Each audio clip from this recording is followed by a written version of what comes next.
Et avec un témoignage, on parle souvent des symptômes des patients malades de ce Covid-19, mais au fur et à mesure, on découvre aussi l'expérience de l'après. Bien sûr, les patients sont nombreux à guérir, heureusement, mais la rémission est parfois longue. Écoutez, Anaïs, elle a 48 ans et après plus de 3 semaines, elle garde encore des séquelles.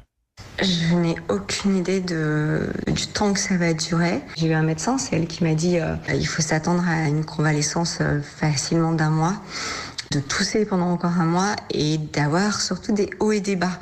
On n'a plus faim, je n'ai toujours pas de goût, absolument pas. Je prends des chips au wasabi juste pour avoir un truc avec du goût. Et un mal de tête, vraiment un étau quoi. Donc on a l'impression que on va pas y arriver. Et c'est une sensation qu'on n'a jamais dans la vie, à part quand on est sous l'eau et quelqu'un vous garde la tête sous l'eau.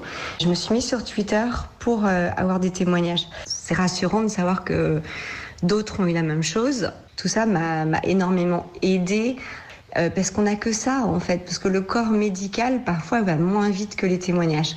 Et de désangoisser, en me disant je ne suis pas seule. Un témoignage recueilli par Caroline Baudry et le docteur Jimmy Mohamed est avec nous comme chaque soir. Bonsoir docteur. Bonsoir Sébastien. On entend ce témoignage, cette longue phase de guérison. C'est souvent le cas ? Alors écoutez, c'est très inégal en fait d'une personne à une autre.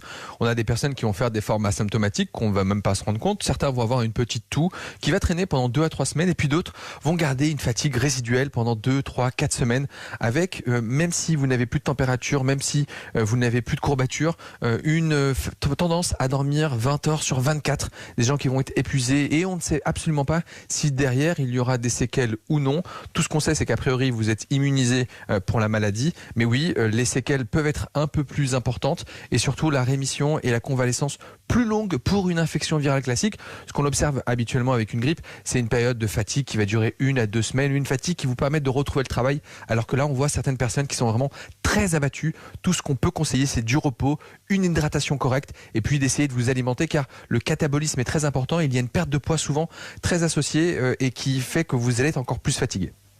Merci beaucoup, docteur Jimmy Mohamed. On vous retrouve dans l'émission Santé d'Europe 1. Sans rendez-vous, c'est avec Mélanie Gomez. C'est tous les jours à 15h et chaque soir avec nous pour répondre à toutes les questions sur le hashtag Radio Ouverte.